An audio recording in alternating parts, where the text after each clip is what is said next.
Announcement sa lahat ng mga kamaestro. Ngayong Disyembre 24 ng gabi, magpapa-raffle ako ng 10 brand new phone live po yan, simple lang ang gagawin. Mag-subscribe at mag-comment ng magandang araw kamaestro. Simulan na natin ang kwento. Patawarin niyo po ako kung hindi ko kayo nakilala. Naparito po ako para sa basbas at pagkonsagra ng mutsyang tangan ko. Nasabi po kasi sa akin ni Tatang Nasyo na kayo lang po ang may kakayahang gumawa ng bagay na yun. Tugon ni Pablo. Kung ganon, may tanong ako sa iyo. Karapat dapat ka ba sa basbas ng isang pantas? Tanong ng pantas. Bagyang nagdalawang isip si Pablo sa pagsagot. Naramdaman ito ng pantas. Hindi ko po alam kung masasabi kong karapat dapat ba ako sa basbas ng isang pantas. Paano ko po ba malalaman ang bagay na yun? Tanong ni Pablo.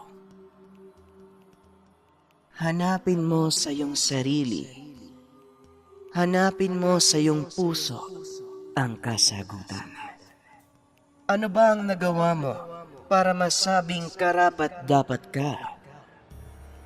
Tanong ng pantas. Sa totoo lang po, hindi ko masasabing nakagawa ako ng mabuti sa kapwa ko. Pero isang bagay lang po ang alam ko. Ginagawa ko ang lahat ng yun dahil ito ang sinumpaang tungkulin ko sa Ama. Wika ni Pablo. Ipikit mo ang mga mata mo. Titignan natin kung karapat dapat ka ba sa basbas ng isang pantas. Sinunod ni Pablo ang sinabi ng pantas. Hinawakan nito ang mutsyang nakasabit sa kanyang leeg. Naramdaman nito ang unti-unting pagbigat ng katawan. Hanggang sa tuluyang bumagsak ang binata sa lupa. Nakadapa na ito at kahit anong gawin niyang pagbangon, hindi nito magawa. Hayaan mo lang na dumaloy ang enerhiya ng mundo sa katawan mo. Dahil ito ang kapangyarihan ng mutsyang tangan mo. Wika ng pantas. Habang tumatagal, nararamdaman ito ang kakaibang daloy ng enerhiya sa kanyang katawan. At habang nangyayari iyon, nakakakita ng mga pangitain ang binata. Kadalasan sa mga ito ay mga pangyayari mula sa nakaraan ng pantas. Mabilis itong dumadaan sa kanyang paningin, ngunit kagad itong tumatatak sa pagkatao ng binata. Makatotohanan ng mga kaganapan na kahit ang mga sakit na naramdaman ng pantas ay damang-dama ng binata. Samantalang sa pisikal na mundo, nagmamarka din sa katawan ni Pablo ang mga sugat na natatamo ng pantas sa kanyang pangitain. Dito na naunawaan ni Pablo ang lahat kung bakit umabot sa antas ng pagiging pantas. Ilang sandali pa huminto na ang pagbabalik tanaw ng binata. Kaso nga lang laking pagtataka nito dahil ibang tao na ang nakahawak sa kanya. Teka, nasa na yung... Huwag mo nang hanapin ang binatang yon. Dahil simula ngayon, mananahan na ang kanyang pagkatao sa iyo. Pag-uusap ng dalawa. Kagad naglaho ang matanda. Sakto naman ang pagdating ni Tatang Nasyo. Anong nangyari sa'yo? Bakit parang nakakita ka ng diwata? Tanong ng matanda. Sabay lapag ng mga prutas na nakuha sa agubatan. Hindi ko po kasi maintindihan, Tatang. Pero isang bagay lang po ang alam ko. Natanggap ko na po ang basbas ng pantas. Tugon ni Pablo. Napangiti naman si Tatang Nasyo dahil alam din ito na matagumpay na nabasbasa ng pantas ang kanyang mag-aaral. Hindi lang sa basbas ang binigay sa'yo. Ito ay isang kasunduang nag-uugnay sa pagkatao mo at sa mundo ng mga celestial. Wika ni Tatang Nasyo. Kagad na din silang bumalik sa yungib. Laking gulat ni Pablo dahil nakaharang sa daanan ang napakaraming tikbalang. May hawak na sandata ang mga ito at ang ilan ay nag-uumang panang-pana sa kanilang kinakatayuan. Naku Manong, mukhang hindi tayo makakapasok sa yungib ah. Tanong ni Pablo. Tama ka. Mukhang mapapalaban tayo sa mga oras na ito. Tugon ni Tatang Nasyo. Magandang pagkakataon po ito, Tatang. Dito ko masusubukan ang bago kong kakayahan. Wika ng binata habang nag-uunat ng katawan. Kagad itong pumwesto upang makipaglaban, sabay sugod sa mga tikbalang. Nagulat ang binata sa taglay na bilis. Nanibago ito sa bago niyang kakayahan. Halos bumulagta ang kalahati ng bilang ng mga kalaban. Nang madaanan nito ng binata, dahilan para bagyang umatras ang iba pang mga tikbalang. Nilingon ni Pablo ang mga may hawak ng pana. Isa-isa itong nagpakawala ng palaso papunta kay Pablo. Ngunit ni isa sa mga ito, walang tumama sa binata.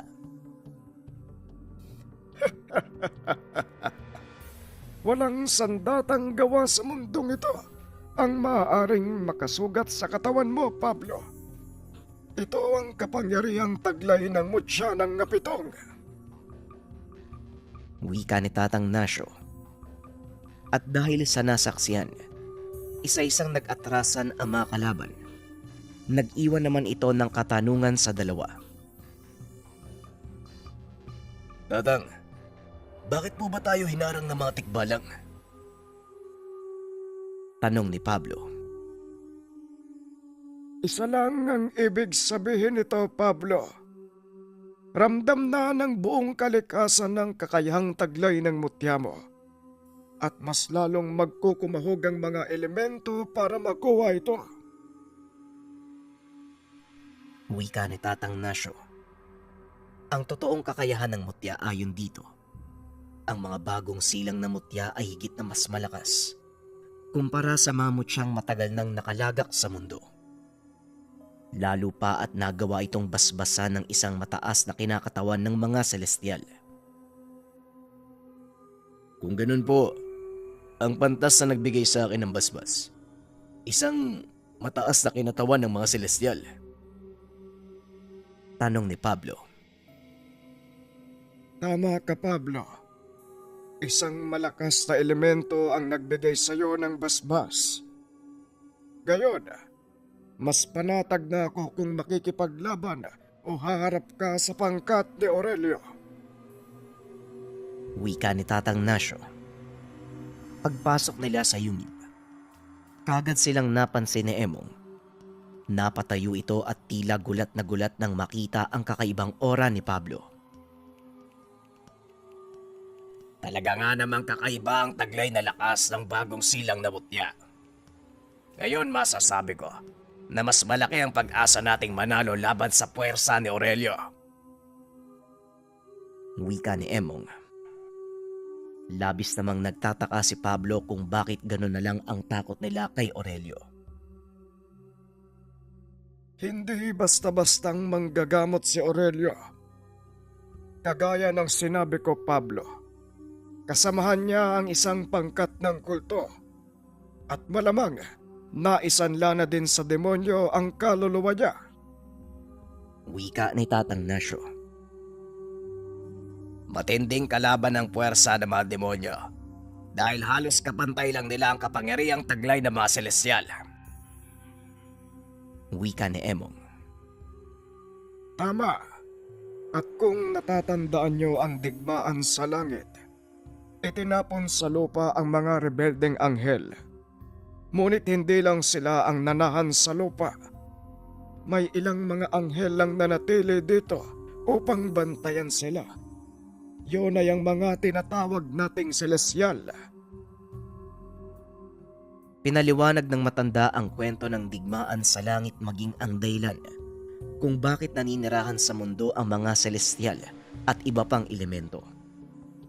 Ngunit ang inaalala ng pangkat ay ang katotohanan na maaaring nasakop na ng demonyo ang katauhan ng kanilang makalaban. Kung ganon, bakit hindi na lang natin dalhin sa kanila ang laban? Tayo ang sumalakay.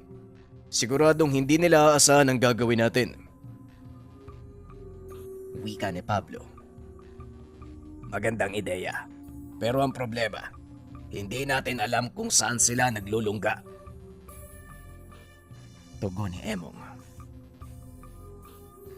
Hindi natin sila kailangang hanapin dahil sila mismo ang lalapit sa atin sa mutyang tangan ni Pablo. Tugon ni Tatang Nasyo na siya namang sinang-ayunan ng lahat. Kagad nilang sinimula ng plano. Muling bumalik sa bayan ng pangkat nila Pablo. Inantay ang pagdating ng mga kalaban. Hindi nga nagkamali si Tatang Nasyo dahil pagdating nila sa bayan, kagad nagparamdam ang mga kalaban. Talagang sagad sa buto ang kagustuhan nilang makuha ang mutya ko. Wika ni Pablo. Sabay labas ng bahay upang harapin ang mga kalaban. Mag-iingat ka, Pablo. Hindi natin alam ang bilang ng kalaban. Sila ang mag-ingat sa akin. Tugon ni Pablo. Sabay sugod sa agubatan. Dali-dali namang sumunod sila Emong at ang iba pa nitong kasamahan. Laking gulat nila nang makitang nakikipaglaban na si Pablo sa mga nakaitim na nilalang. Wala nang nagawa ang pangkat ni Emong kung hindi ang panoorin ng binatang makipaglaban. Hindi na rin sila makasingit dahil halos lahat ng mga kalaban ay si Pablo ang pinupunterya. Kitang-kita ng mga kasama ni Emong kung paanong pinaglalampaso ni Pablo ang mga kasapi ng kulto. At ang ilan pa sa mga ito, nagkandalasog-lasog ang katawan. Mukhang hindi na pala kailangan ng tulong ni Pablo. Tignan mo, halos napatumba niya ang lahat ng mga kalaban. Wika ni Emong. Nakakapagtaka nga ang mga nangyayari nito. Bakit may hinang kasapi lang ang pinapadala nila? Kagad naman itong napansin ni Emong. Saka pa lamang nito napansin na isang patibong ang pinasukan ni Pablo. Pablo, umatras ka muna. Isa yung patibong! Wika ni Emong. Ngunit huli na ang lahat. Dahil bago pa man makakilos si Pablo, napapaligiran na siya ng mga kalaban.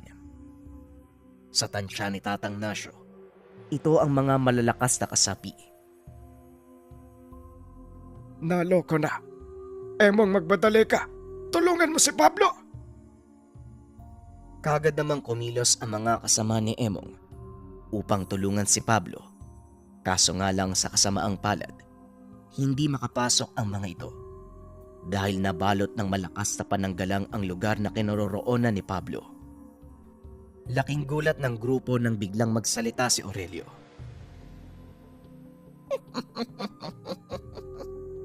Hindi ko alam na madali lang palang mahulog sa patibungang mag-aaral mo. Ngayon, mapapasa na sa akin ang bagong silang na mutya. Napangiti si Tatang Nasyo dahil sa mga sinabi ng kalaban. Napaghahalataang wala kang kalam-alam. Hindi ganun kadaling makuha ang isang bagong silang na mutya. Ngayon kung sa akala mong madali lang, bakit hindi mo subukan nang ikaw mismo ang makapagpatunay? Tugon ni Tatang Nasyo. Sa kumpas ng kamay ni Aurelio, kagad nagsagawa ng ritual ang mga kasama nitong nakapaligid kay Pablo. Nakatayo lang sa gitna ang binata habang inaantay ang susunod na mangyayari. Ilang sandali pa. Unti-unting nakakaramdam ng bigat ng katawan ng binata at para makontra ang anumang ritual na ginagawa ng pangkat ni Aurelio, nag-usal ng dasal pang depensa si Tatang Nasyo. Walang silbi ang mga dasal mo sa ginawang pananggalang ng mga kasamaan ko. Dahil ang loob ng pananggalang, may halin tulad sa ibang dimensyong napapaligiran ng makapal na pader. Wika ni Aurelio. Pablo, kung tama ang sinasabi ng huklubang ito, wala kaming magagawa para tulungan ka. Kung naririnig mo ko, wala kang ibang aasahan sa ngayon kung hindi ang sarili mong kakayahan. Wika ni Tatang Nasyo. Huwag kang mag-alala, Manong. Malaki ang tiwala ko sa tangan kong mutya. At isa pa, malakas ang basbas ng pantas. Hindi basta-bastang matatalo ng demonyo ang isang celestial. Tugon ni Pablo. Nakatayo lang ito habang pinagmamasdan ang mga kalabang nagkakandara pa sa pag-uusal. Gamunggo na ang pawis ng mga ito na parang hirap na hirap nang ikulong si Pablo. Ano bang ginagawa niyo? Saan napunta ang mga pinag-aralan yung dasal? Iisang tao lang yan. 18 kaya? Wika ni Aurelio. Itinaas ni Pablo ang kanyang kamay at sinuntok sa lupa. Sabay-sabay tumalsik ang mga tauhan ni Aurelio. Masyado kayong bilib sa kakayahang nakuha nyo sa demonyo. Pasensya na, pero hindi ako basta-basta magpapatalo sa mga kagaya nyo. Nanlaki ang mga mata ni Aurelio nang makita ang ginawa ng binata. Hindi nito inakalang ganong kadali niyang makakalas ang ginawang bakod ng mga kasamahan. Hindi ito maaari. Paano mo nagawang kalasin ng pananggalang? Wala pang mortal ang nakawala sa dasal na yan. Wika ni Aurelio. Baka hindi mo pa napapansin. Hindi pangkaraniwang tao ang mag-aaral ko. Sa palagay mo, paano siyang pipiliin ng bagong silang na mutya at paano siyang babasbasan ng pantas? Tugon ni Tatang Nasyo. Halos mabaliw si Aurelio dahil sa mga nangyari. Hindi ito maaari. Nagsanay ako ng mahabang panahon. Sinunod ko ang lahat ng alituntunin ng kulto para maging malakas. Saan ako nagkulang? Wika ni Aurelio. Isa kang manggagamot. Dapat alam mo ang sagot sa mga tanong na yan.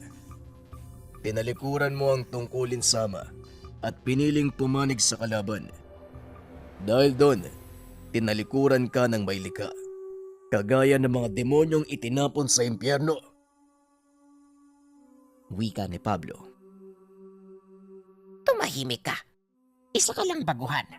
Wala kang karapatang pagsabihan ng isang kagaya ko. Huwag kang magsaya dahil hindi ito ang huling pagkikita natin. Sa susunod na mag-cross ang landas ng ating mga pangkat, sisiguraduhin kong kayo ang babagsak. Matapos ang pagbabanta, kaagad na naglaho ang matandang manggagamot. At sa hindi maipaliwanag na dahilan, biglang nawalan ng malay si Pablo. Dali-dali namang kinuha ni Emong ang walang malay na binata at dinala ito sa loob ng bahay. Emang, balutan nyo ng dasal pang proteksyon ng paligid. Hindi tayo dapat magpakampante. Hindi natin alam kung kailan sasalakay muli si Aurelio. Wika ni Tatang Nasyo. Opo, Tatang. Sigurado akong mag-aakot ng maraming kasamaan yon. Napahiya ba naman eh?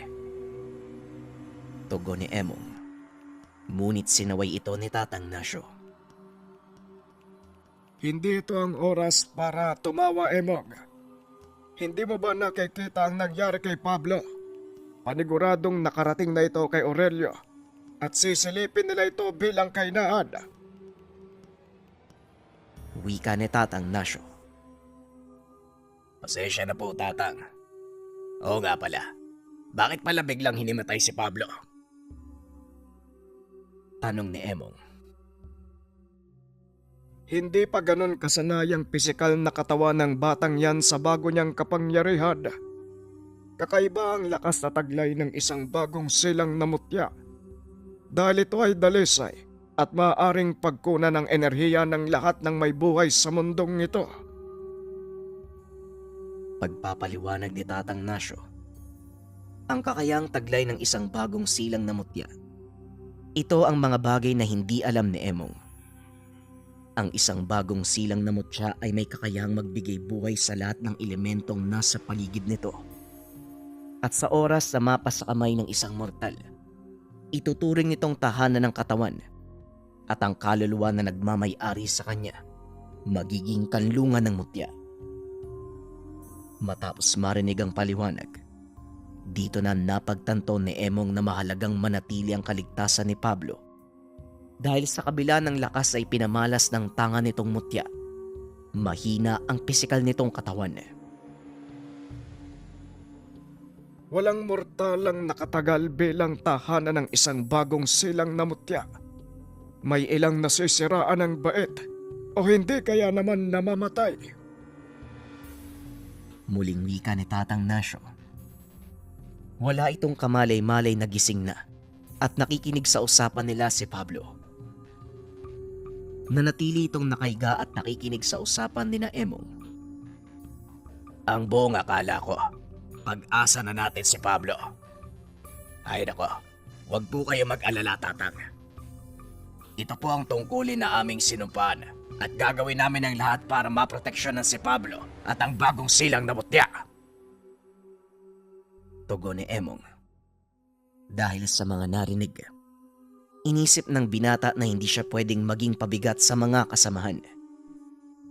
Kinabukasan, maagang nagising ang binata at nagsimulang magsanay upang palakasin ang pisikal na katawan. Labis namang pinagtataka ni Emong ang kinikilos ng binata, kaya sinubukan niya itong kausapin. Teka Pablo, anong nakain mo? At bigla kang nagsanay? Tanong ni Emong. Naisip ko kasi yung nangyari sa akin nung nakaraang laban. Bigla ako nawalan ng lakas eh. Kung magpapatuloy ang ganon, magiging pabigat ako sa inyo at ayoko mangyari yon. Dahil sa mga sinabi ng binata, biglang napaisip si Emong na samahan ito sa pagsasanay. Kung yan ang gusto mo, abay sige, sasamahan kita. Dumampot ito ng kaperasong patpat at ginawang pamalo. Habang hindi nakahanda si Pablo, bigla niya itong sinugod. Aray ko, ano bang problema mo, Emong? Hindi ba gusto mong magsanay? Hayaan mong tulungan kita. Kung may isang bagay man akong kayang gawin, yun ay ang makipaglaban sa loob ng mahabang oras. Wika ni Emong. Napangiti si Pablo at kagad nang dumampot ng kaperasong patpat, nagsimulang makipaglaban. Habang tumatagal, lalong bumibilis ang kilos ng dalawa. Unti-unti ay nasasanay ang katawan ni Pablo sa mahabang pakikipaglaban. Hindi na masama, Pablo. Normal lang ang mapagod, lalo't kung pisikal na katawan lang ang ginagamit mo. Wika ni Emong. Hindi, Emong. Alam kong may kulang. Hindi ko alam kung ano pero hindi ko magawang palabasin ang buong potensyal ng katawan ko. Tugon ni Pablo. Anong ibig mong sabihin, Pablo? Mahusay ang mga kilos mo. Habang nagtatagal, tila lalo kang bumibilis. Wika ni Emong. Hindi mo ba napapansin ng kulang na sinasabi ni Pablo ay dahil yun din ang kakulangan mo? Nagulat sila Emong nang biglang sumulpot si Tatang Nasyo sa kanilang likuran. Tatang, andiyan ka rin pala. Ano pong ibig yung sabihin? Anong kakulangan? Konsentrasyon. Yun ang kulang sa inyong dalawa. Kahit gaano kalakas ang kakayahan nyo, wala itong silbi kung hindi nyo kayang ituon ang isipan nyo sa inyong ginagawa. Paliwanag ng matanda. Ang kahalagahan ng konsentrasyon. Lalabas lang ang buong potensyal ng katawan ng isang tao kung maayos itong nakakapag-isip. Kalmadong pag-iisip ang susi para mapalabas ang buong potensyal ng ating katawan.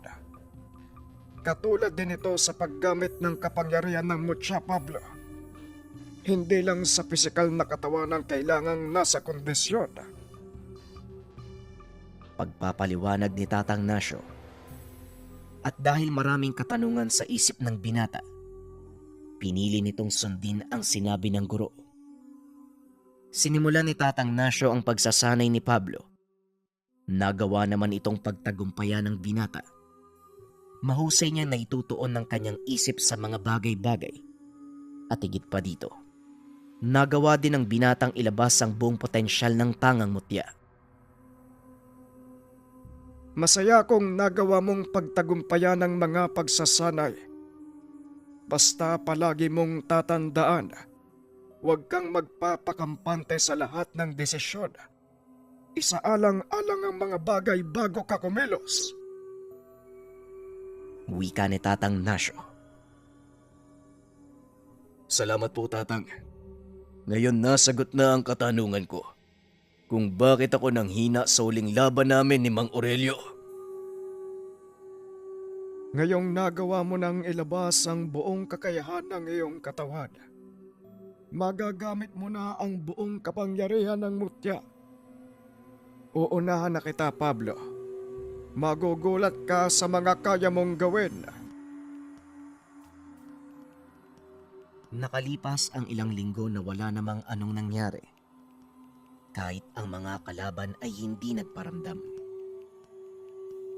Nagpatuloy sa panggagamot sina Pablo. Sa pagkakataong iyon, katuwang ng binata sina Emong. Samantalang si Tatang Nasyo naman, pansamantalang nagpaalam sa hindi malamang dahilan.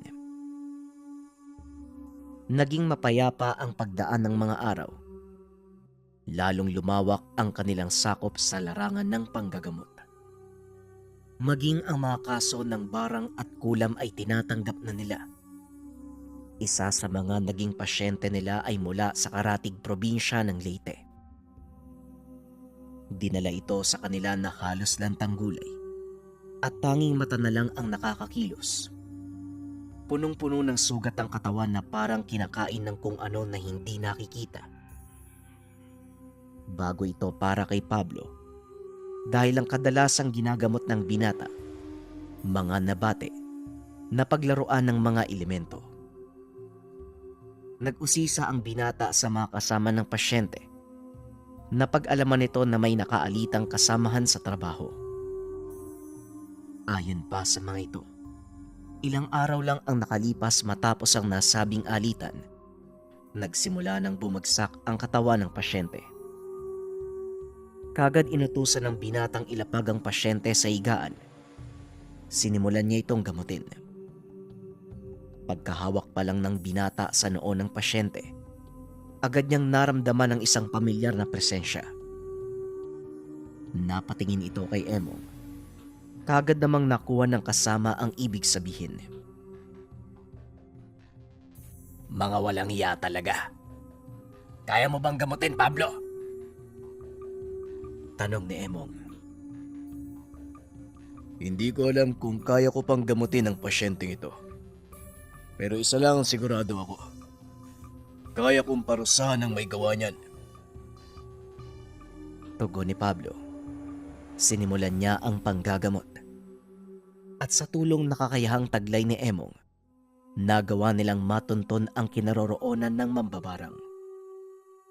Matapos lunasan ng pasyente, umalis ang dalawa upang puntahan ang mambabarang. Natunton nila ito sa isang liblib na baryo papunta sa kabilang bayan. Gawing dulo na ito ng baryong iyon, ang bahay ng mambabarang.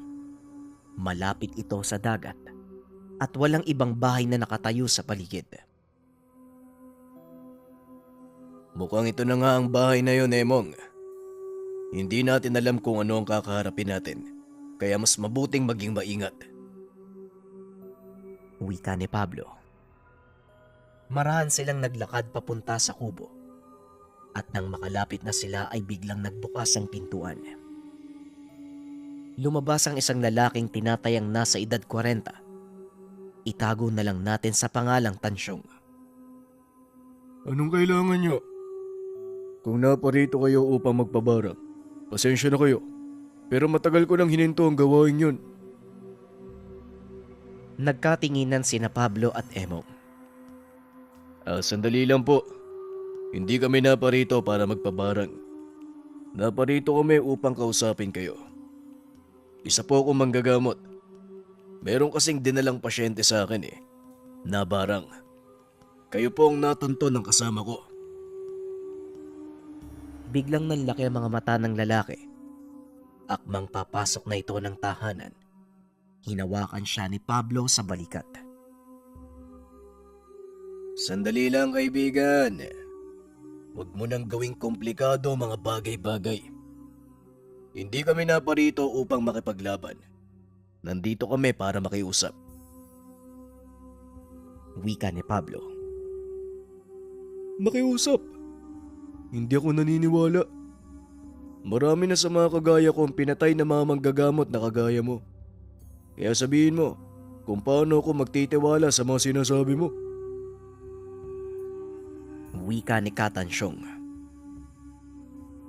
Kung gusto ka naming patayin, hindi na namin kailangan pumunta dito. Tama ang kaibigan ko. Kung intensyon namin ang patayin ka, dapat ngayon hindi mo na kami nakakausap. Sa mga sinabi ni Pablo, bahagyang napanatag ang loob ng lalaki. Inanyayaan pa nito ang dalawang tumuloy sa kanyang tahanan. Ipagpauman ninyo, wala akong respeto. Natakot lang ako sa maaari niyong gawin Hindi niyo rin ako masisisi. Nga pala, ako si Tansyong.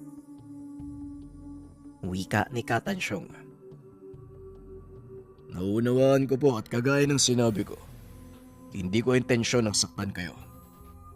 Nais ko lang malaman kung ano ang dahilan kung bakit niyo tinaniman ng sakit ang pasyente ko. Tanong ni Pablo. Nagpaliwanag naman si Katansyong. Ayon dito, may isang lalaking nag-utos sa kanya upang gawin ito. At upang masiguradong matatapos ang pinapagawa, kinuha ng lalaking iyon ang anak niya. Dito na nagalit si Pablo. Alam ng binatang si Aurelio ang may pakana nito. Huwag po kayong mag-alala. Hindi po mapapahamak ang anak niyo. At para na din po sa kaligtasan niyo, sumama po kayo sa tahanan ko. Doon mas mababantayan ko kayo sa ilalim ng pangalaga ko. Pumayag si Katansyong dahil sa kagustuhan nitong mabuhay. Ang totoo, nagpapasalamat ako at dumating kayo. Natatakot ako mamatay Alam kong hindi nila bubuhay ng anak ko, lalo pat alam nilang nabigo ako. Wika ni Katansyong. Ramdam ni Pablo ang pag-aalala at labis na takot sa mga susunod na mangyayari. Kaya dali-dali na silang umalis sa lugar. Ngunit bago pa man tuluyang makalayo, agad din silang hinarang ng mga hindi kilalang kalalakihan. Mukhang nauna lang tayo ng kaunti sa mga kalaban, Pablo. Wika ni Emong. Tama ka, Emong. Alisto ka. Kukunin ko ang atensyon nila. At sa oras na makahanap ka ng butas, umalis na kagad kayo. Wika ni Pablo sabay sugod sa mga humarang na kalaban. Habang nakikipaglaban ang binata, naghahanap ng butas si Emong at si Katansyong. Nang mga sandaling iyon, kitang-kita nito ang napakalaking pagbabago sa kilos ni Pablo. Naging mas detalyado ang kilos nito. Mas pulido ang bawat atake.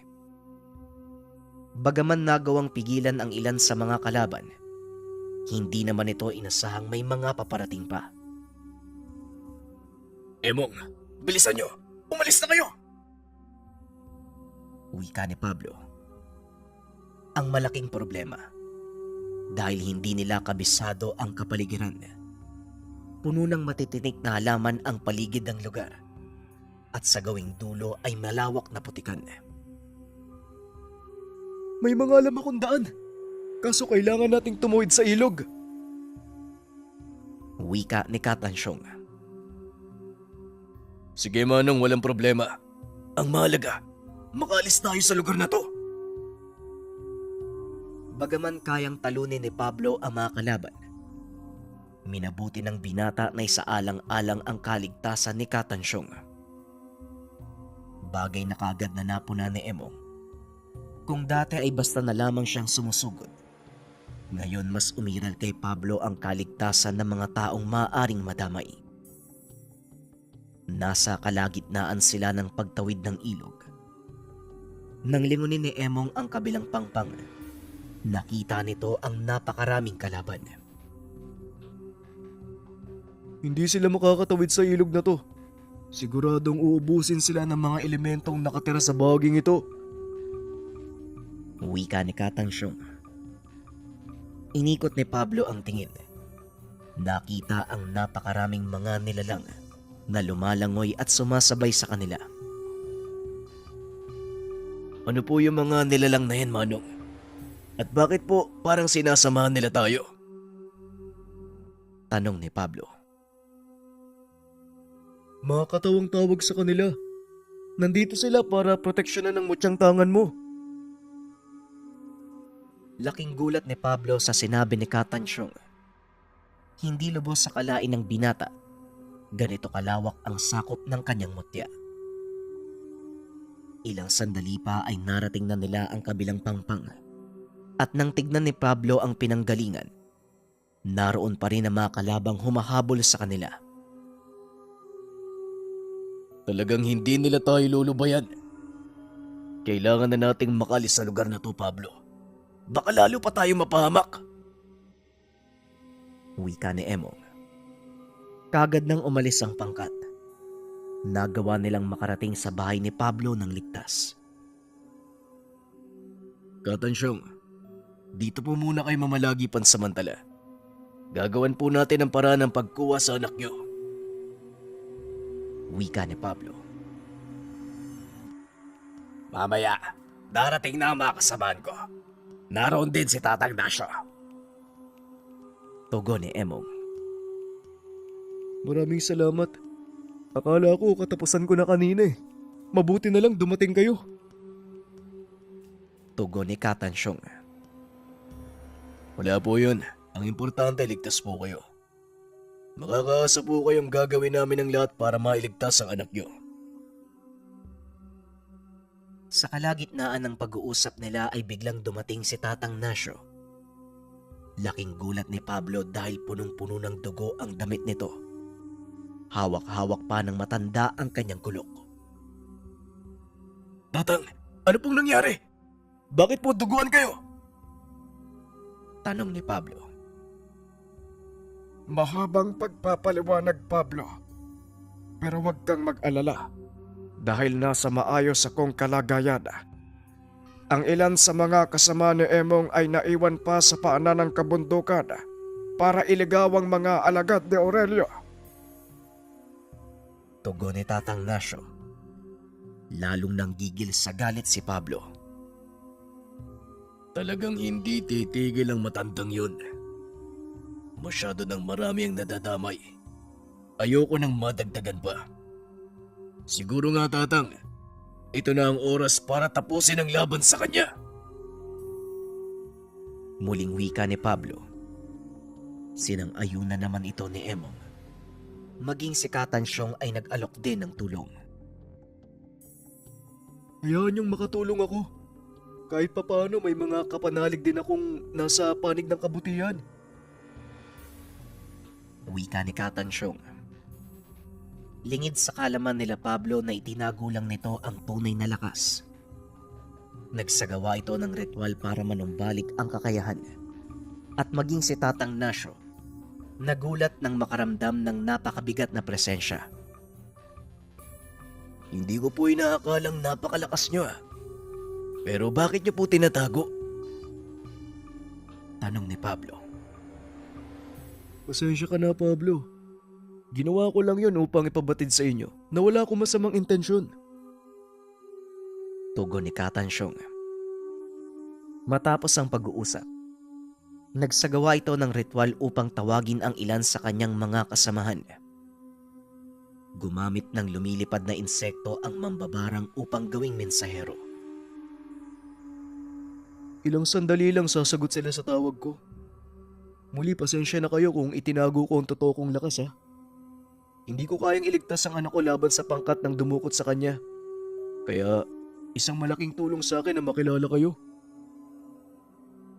Muling wika ng mambabarang. Maliban sa ginawa nitong ritual, siya mismo ang gumamot sa mga natamong pinsala ni Tatang Nasyo. Nang maisaayos ang lahat, nagsagawa ng malakas na depensa ang pangkat. Nagtanim din sila ng mga patibong sa paligid upang kahit papano mabawasan ang mga kalaban. Nagsipagdatingan na din ang mga kasamahan ni Emong. Sugatan ang mga ito. Kaya kagad na kumilos sina Pablo upang gamutin ng mga ito. At sa tulong ng kanyang mutya, mabilis na gumaling ang sugat ng mga ito. Pambihira talaga ang kakayang taglay ng bagong silang na mutya. Wika ni Emong. Oo. At sa tamang kasanayan ng may tangan, magagawa nitong magbalik ng buhay ng namayapa. Ngunit Pablo, tatandaan mo na ang pagbuhay sa isang namayapa na labag sa batas ng kalikasan. Wika ni Tatang Nasyo. Opo, Tatang. Pero kung kinakailangan at may sapat akong dahilan, handa po akong labagin ang batas na yon. Napailing na lang si Tatang Nasyo sa naging tugon ni Pablo. Alam nito na hindi niya mapipigilan ang binata sa anumang magiging desisyon nito. Madaling araw na ng mga sandaling iyon. Walang dumating ni isa sa mga kalaban. Nagawang makaiwas ng pangkat sa isang matinding labanan. Ngunit ang hindi nila alam, may nag-aantay na malaking panganib sa isa nilang kasamahan.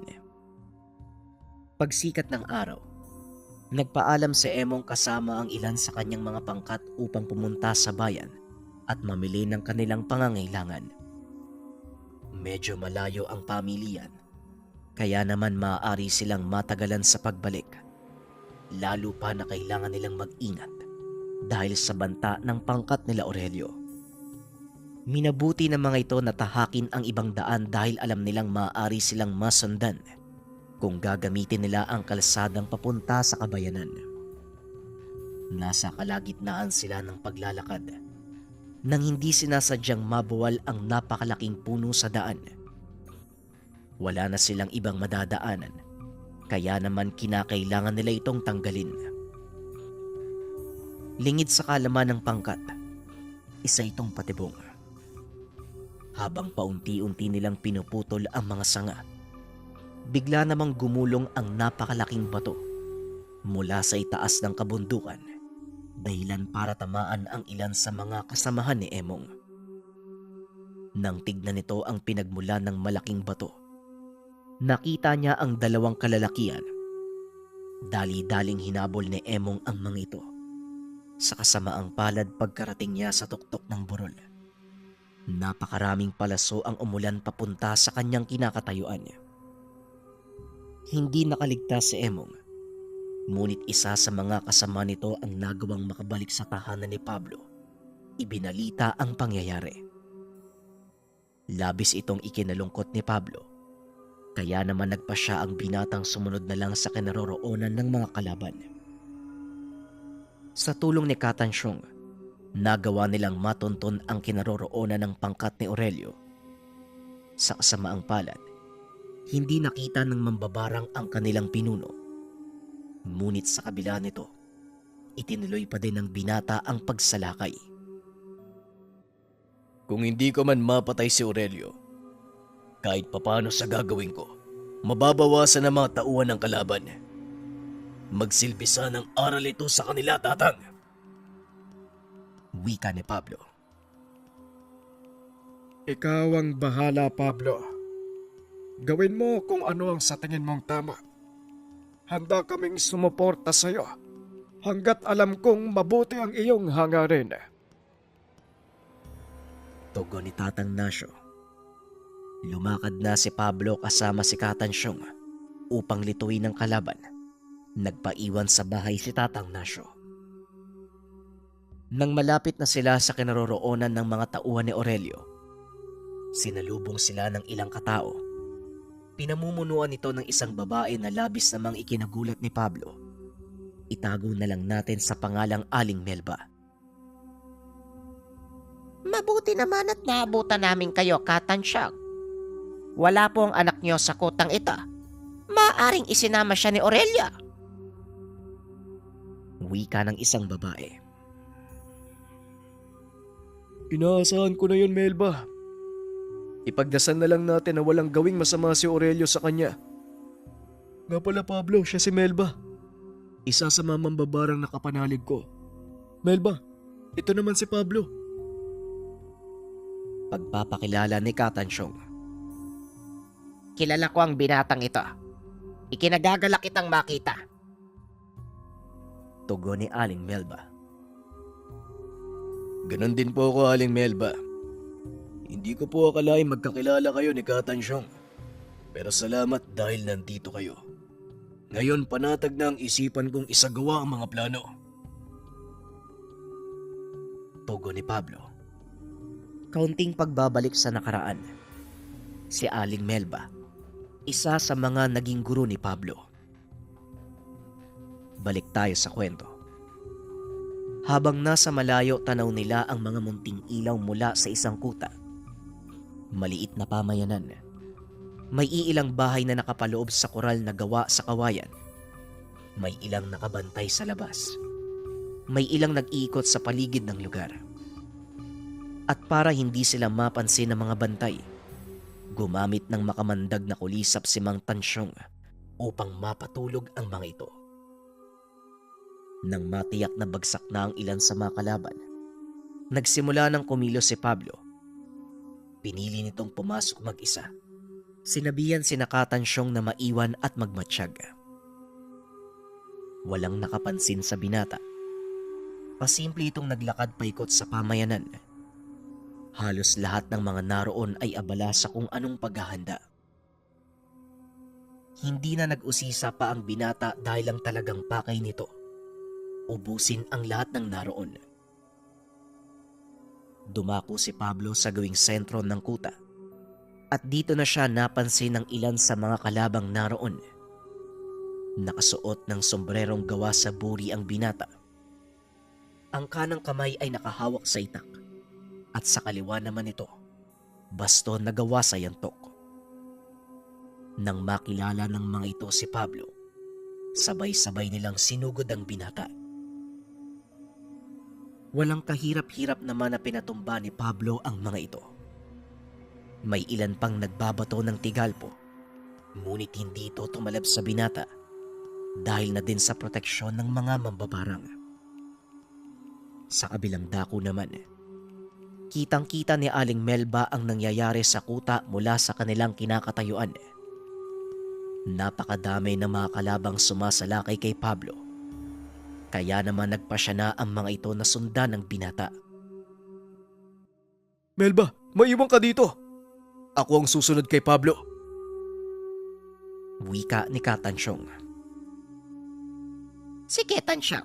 Ako ang bahala sa mga nakakatakas. Sisiguraduhin ko, walang matitirang buhay sa kanila.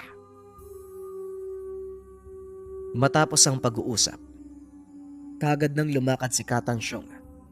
Kasama nito ang ilan sa mga kasapi ni Emong. Nais na mga ito na ipagigante ang kanilang pinuno. Sa mismong pasukan pa lang ng kuta, kagad na silang sinalubong ng mga kalaban. Hindi naman nagdalawang isip si Katansyong na patayin ang mga ito gamit ang kaalaman sa barang. Nagsipaglabasan sa lupa ang makamandag na mga insekto nagsipagpasukan sa katawan ng mga disipulo ni Aurelio. Nang marating nila ang kinaroroonan ni Pablo, halos kalahati ng mga kalaban ang napatumba nito at tuluyan ngang naubos ang puwersang iyon dahil sa pagtutulungan ng isang manggagamot at mga mambabarang.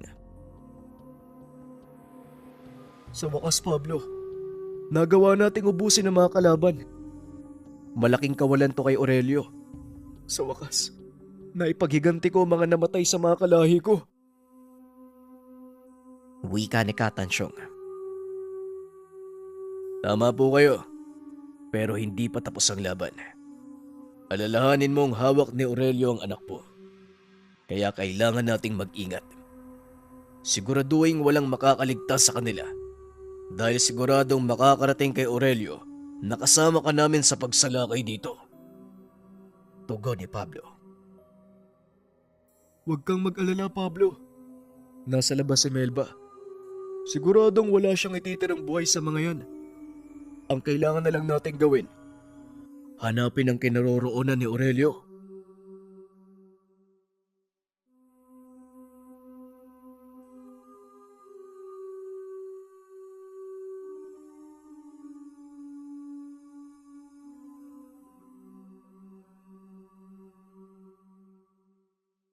Ang Ninuno.